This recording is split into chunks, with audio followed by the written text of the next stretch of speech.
ಕಾರಣ ಇದೆ. ನೀನು ನನ್ನ ನೆಚ್ಚಿನ ರಾಣಿ ಎಂದ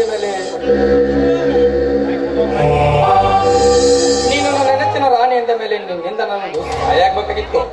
ಹೇಳಿ ರಾಜ, ನಿಮ್ಗೋಸ್ಕರ ನನ್ನ ಪ್ರಾಣವನ್ನೇ ಕೊಡಲು ಸಿದ್ಧಳು ನಾನು.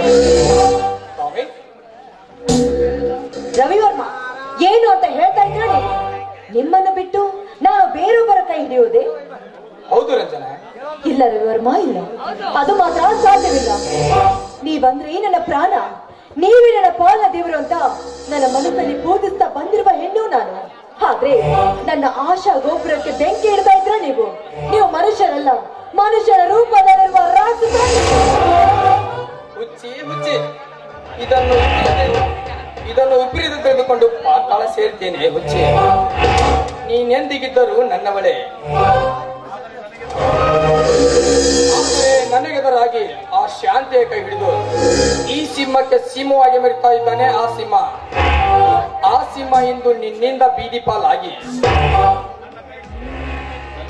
ನನ್ನ ಕೈ ಸರಿಯಾಗಬೇಕು.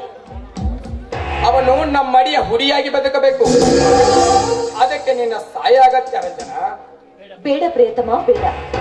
ಅವನು ಈ ಊರಿಗೆ ನ್ಯಾಯ ಹೇಳುವ ನ್ಯಾಯಾಧೀಶ. ಅವನು ವಯಸ್ಸಿನಲ್ಲಿ ಚಿಕ್ಕವನಾಗಿರ್ಬೋದು, ಹಾಗೆ ಕೀರ್ತಿಯಲ್ಲಿ ಆಕಾಶಕ್ಕೂ ಎತ್ತರ. ಇದು ಮಾತ್ರ ನನ್ನಿಂದ ಸಾಧ್ಯವಿಲ್ಲ ಬಿಡಿ. ಶನ್ನಿಗೆ ಅಸಾಧ್ಯ ಎಂಬುದು ಯಾವುದಿಲ್ಲ ಈ ನಿನ್ನ ಜಗತ್ತಿನಲ್ಲಿ. ನೀನು ಮನಸ್ಸು ಮಾಡಿದರೆ ಈ ಎರಡು ಆಸ್ತಿಯ ಕುಬೇರನ ರಾಣಿಯಾಗಿ ಮೆರೀತೀಯ. ವಿಚಾರಿಸು ರಂಜನ, ವಿಚಾರಿಸು. ಈ ಮಾತು ನಿಜಾನ? ನಿಜವನ್ನೆರೆದು ಎಂದು ಬಾಯಿ ಬಿಚ್ಚೋಣಲ್ಲ ಈ ನಿನ್ನ ರವಿವರ್ಮ. ಮನದಲ್ಲಿ ನೀ ನನ್ನ ಒಡತಿಯಾಗಿ, ಈ ಸಮಾಜದ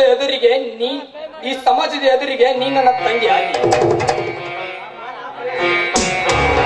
ಆ ರಾಮನ ಮನ ಪ್ರಿಯಸಿಯಾಗಬೇಕು.